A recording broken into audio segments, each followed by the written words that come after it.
Сәлем достар, бүгін біз сіздермен дәмі керемет қырыққабаттан жасалған бәліштер пісіреміз. Ол үшін ыдысқа ұн саламыз. Оған жарты ас қасық ашытқы, 1 шай қасық тұз және 1 ас қасық қант қосамыз.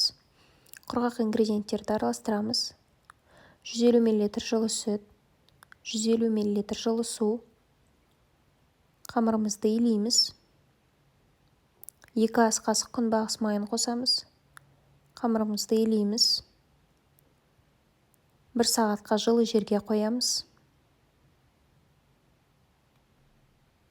Табаға май құйып, оны қыздырамыз. Оған пияз саламыз. Сарғыш түске дейін қуырамыз.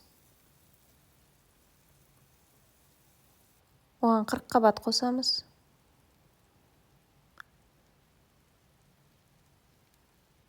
Дәміне қарай тұз, бұрыш саламыз.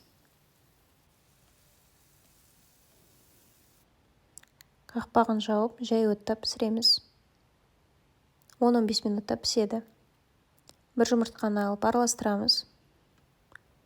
Қырыққабатымыз дайын болған кезде оған осы жұмыртқаны қосамыз. Оттың асы сөніп тұрған кезде араластырамыз.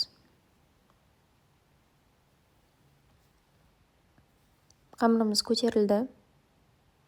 Беткейге ұн себеміз. Қамырды кішкентай бөліктерге бөлеміз. Әрбір бөлікті дөңгелек етіп жаямыз.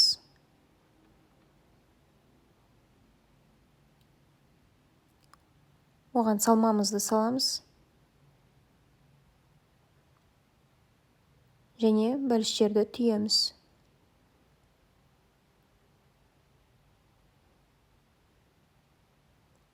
Бәліштің бетіне жағуға 1 жұмыртқа мен 1 ас қасық сүтті араластырамыз. Бәліштердің бетіне осыны жағамыз. 180 градусқа жарты сағатқа пісіреміз.